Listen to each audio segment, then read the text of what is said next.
Hey guys, welcome back to another episode of the Mind Muscle Connection podcast. Today is a Q&A episode and I have 3 questions I want to dive into. But first, before I do that, I just want to go over a few ways you can help support the podcast. So first, if you are sick of just focusing on weight loss and instead want a body recomp, then my one-on-one online coaching program is for you. I help you lose body fat and build muscle with my body recomp, training, nutrition, and lifestyle methods. We look at things like your lifestyle and biofeedback to individualize your training and nutrition program to you and your specific needs. There's also at least 1 to 2 bottlenecks outside of the training and nutrition protocol that we figure out that are keeping you from seeing the results that you want to see. And this holds people back more than they think. So if you're interested in that, you can reach out to me on Instagram, ask me any questions on that, or you can fill out the link in the show notes. And you can also click on the link in the show notes and that will go into different offers and whatnot that I have from a coaching perspective. If you aren't interested in full coaching, I do one-on-one consultations where we troubleshoot any issues you have and or map out a game plan for the next couple months. Again, the link to that's in the show notes. If you just want to learn more about a body recomp, I have my masterclass on body recomp. It is free, by the way, what it is, how to do it, and you can find the link to that in the show notes as well. Next, if you don't, make sure you give me a follow on Instagram, Jeff, HOEHN_, and that's where I'm most active on social media. And then lastly, if you have found this podcast to be helpful in any way, if you could leave a rating and review, and that will help more people find this podcast. And again, I appreciate everybody who gives this a listen. So with that out of the way, let's dive into today's question. So my first question I have is, could you just incline machine press for years, or do you need novelty, et cetera, like dumbbells, bench, and whatnot? So in short, yes, you could totally just incline machine press for years and years, again, assuming it's the same machine, and see progressive overload. There's this kind of myth that you need this novelty. Oh, you got to keep your muscles guessing and whatnot there. That's not the case. Honestly, this can be a really good indicator of building muscle because you have that feedback of like, we know, so strength isn't everything. Like you can gain some strength and not necessarily gain muscle, but it is a good proxy for muscle growth, right? If you were doing 45s on each side for sets of 8 when you first started, and then 2 years later, you're doing 90 pounds on each side for sets of 8, you're going to have put on some muscle in that process, no doubt, right? Now, obviously we would monitor other things like body weight and whatnot, but body weight, progress pictures, measurements, those would be some other things there on that. But again, if you're seeing that trend up, like if you're seeing those numbers go up, by all means, you're building some muscle there. But again, it can be helpful from a standpoint of, hey, this went up that much. I know that I built muscle because, again, you have that information there versus if you do incline machine for a little bit, then you switch and then you just keep switching, you never get consistent with it. It can get a little noisy in terms of, hey, am I actually making those strength gains that, again, aren't everything, but are a good proxy. So in short, yes, you can 100% do that. But I think it just depends on if you're progressing over time or not. So if you're not, then variation would be something that could help. So let's say maybe you got up to 60 pounds and then all of a sudden it's like now you look at it and you're not actually progressing. The numbers are staying the same. That's where you might want to potentially incorporate some sort of variation at that point to help you break through, because maybe mentally it's just that exercise isn't as engaging anymore because you've just been doing it for so long. You're just getting burnt out on it. That's going to impact how hard you push on that particular lift.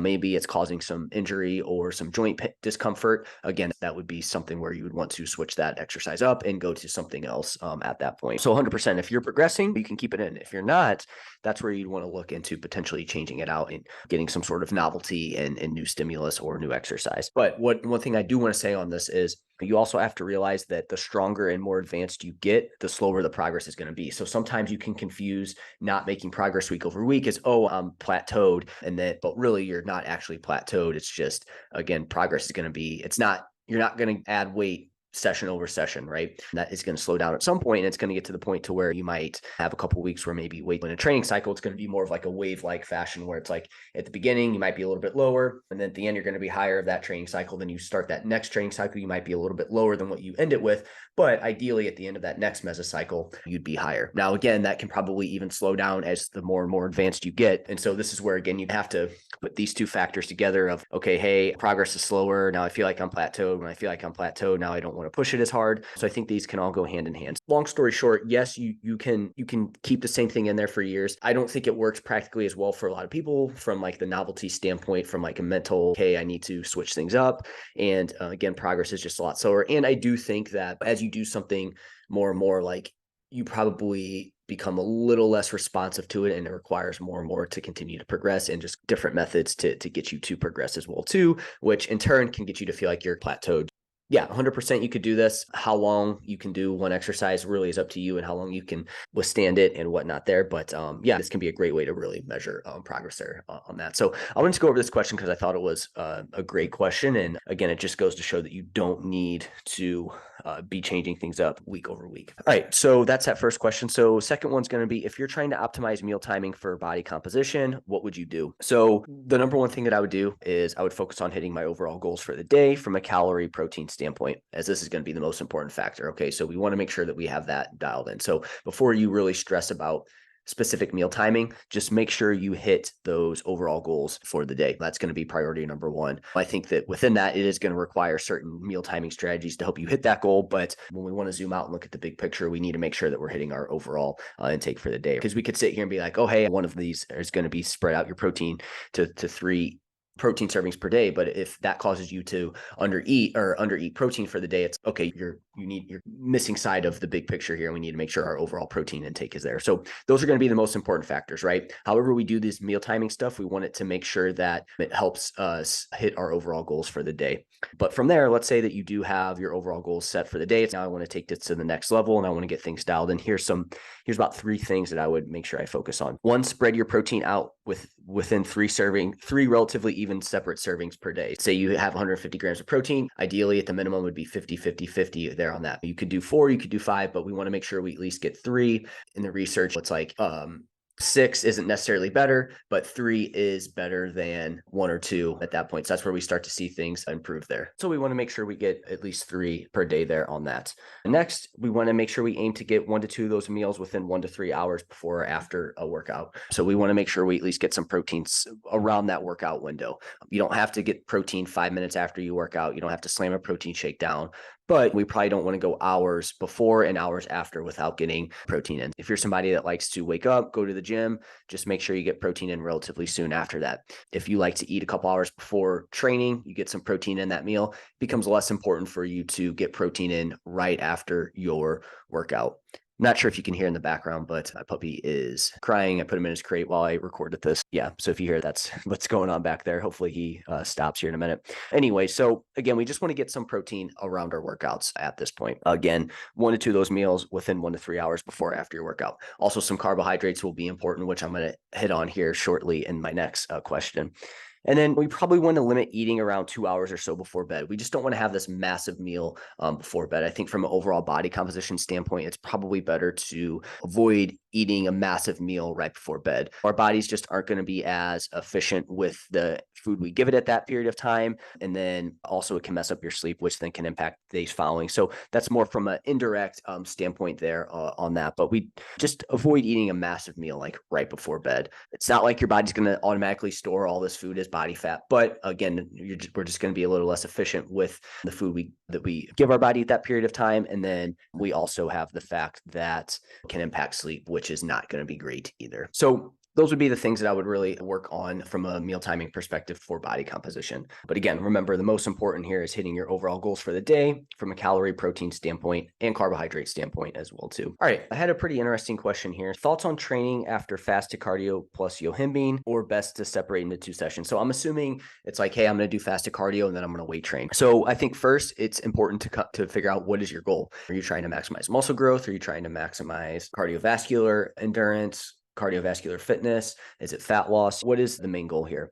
Because I think if maximizing muscle growth is your main goal, I don't like this setup. From like a body composition standpoint, I'm not a big fan of this setup. In saying this, you need to figure out what the goal of fasted cardio is for you, because the research is very underwhelming in terms of fasted cardio's benefits on body composition, as there's really no added fat loss benefit from fasted cardio. And there's not, from my understanding, any added cardiovascular adaptations to fasted cardio as well too. Not only are we not going to get those added fat loss benefits from fasted cardio, but then even from a cardiovascular standpoint, from my understanding, there's not anything that's going to improve that aspect of it, right? So we want to make sure that what is the goal of fasted cardio? For example, if you just enjoy it and it's easiest for you to adhere to, maximizing muscle growth isn't your main goal, and this is the most convenient way for you to get your lifting in, then this setup can do, but it's likely not optimal for body composition purposes, right? Again, if you enjoy fasted cardio, okay, fine. That's one reason to do it for sure. You can adhere to it, right? You know that, hey, this is the easiest period of time for me to get this in. And on top of it, it's like maximizing muscle growth isn't your main goal, and this is the most convenient way for you to get your lifting in, then okay, that's fine. We can have this conversation, because I think at that point, you just being able to stick with lifting is going to be most important versus, oh, now I got to separate this into 2 sessions. And then it's much tougher for you to stick to, where now you just do fasted cardio and then you end up not lifting at all. I think that's worse than doing the setup. But in saying that, I definitely, if maximizing muscle growth is your goal, I don't like, for one, just doing cardio and then weight training, again, I think is suboptimal. But then we add on the fact that you're also in a fasted state. I think it makes it even worse as well, whether you take Yohimbine or not. I'm not super caught up on the Yohimbine research, so I can't say too much there on that. But again, from my understanding, that's not going to be something that completely omits the fact that you're fasted and okay. And again, from a muscle building standpoint there on that. So in this particular situation, you likely need to separate this into 2 separate sessions at that point. But again, what is the goal of fasted cardio? Again, if you can do this into 2 separate sessions, you would likely want to do that.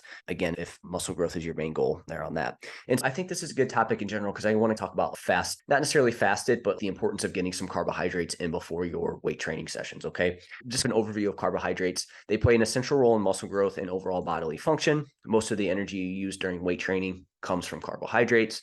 The storage form of carbohydrates in the body is in glycogen, and low glycogen stores have been shown to reduce the number of reps in 3 sets of squats at 80% of 1 RM, right? We see that it can decrease how many reps you can get done if you have low glycogen storage. Carbs from whole food sources will improve your performance in the gym, give you more energy, and speed up your recovery from training. Again, carbs are also your body's preferred fuel source. So again, if we want to improve our body composition, proper fueling is a must, and carbohydrates are super important. And they also do a great job of sparing protein. So you ensure that protein is being used for building, repairing, and not for energy, right? So if we're also low on carbohydrates, low glycogen storage, when you give your body protein, your body is going to be more likely to use protein for things like energy, which is not its preferred way to use protein. Higher glycogen stores help the body stay in an anabolic state. And so there was a study by King et al. That looked at whether or not eating carbohydrates before training was beneficial to training performance. And overall, just to sum it up, they were, but there were times when they were even more useful than others. So again, here's some times when you will want to have carbs before your training to improve your performance. Okay, so first is if you haven't eaten for 8+ hours. You're going to see an improvement in your performance with carbs before a workout if it's been 8+ hours since you had last eaten there on that. So we want to make sure, for example, if you have already had a meal sometime that day, then you're less likely to benefit from eating carbohydrates before your workout. However, there's still some other things in play here. So again, this is where you do fasted cardio, and then you go and weight train. It's okay, now you're definitely at that 8+ hours without carbohydrates, and your weight training is probably going to take a hit. Longer workouts. So again, if we're doing fasted cardio and then weight training, that's going to be a longer workout. So if your workouts are longer than about 45 minutes, then you'll likely benefit from carbohydrates before your workout. Next is going to be training that's higher in volume. If your workouts are higher volume, then you'll likely benefit from carbohydrates before your workout. I think higher volume would be anything more than 4 to 6 sets per muscle group in one session. So we want to make sure that we get some carbohydrates before then as well too. And if it uses larger muscle groups, right? So if you're using like legs and whatnot, it's going to be important that you get carbohydrates in before your training. And how intense the workout is. So again, a workout that's very demanding and intense, you're going to benefit from carbohydrates beforehand there on that. I want to go over this because I think it's important to note the importance of why we want to make sure that we get carbohydrates in before our workouts, especially when it comes to building muscle and whatnot there. Now, again, your overall protein intake for the day or carbohydrate intake for the day is going to be most important, but these are some things that can really improve your training if you fall under any of those things that I just talked about there. And then lastly, what about like protein before a training session? Again, I think if anything, it's going to help you from a breaking down like it's going to help from a recovery standpoint, but it's not necessarily going to help from a performance standpoint, right? Because like I mentioned, protein's main goal is obviously, our main job is to build, maintain lean body mass and other obviously important tissues in the body as well too, not just muscle. And that's its main role, right? Whereas like it's the body can use protein as energy, but it's not its preferred source and would likely, and it doesn't want to use that unless it has to there on that. So protein's not as great for performance, but again, it helps you with recovery and it helps you with maintenance of lean body mass and to recover from that training that you had there on that. Just an overview of it. So again, long story short, this setup from a muscle building standpoint, not great, but again, you need to figure out what your goal is there on that. So hopefully that was helpful. Let me know if you guys have any questions, and I will chat with you next time.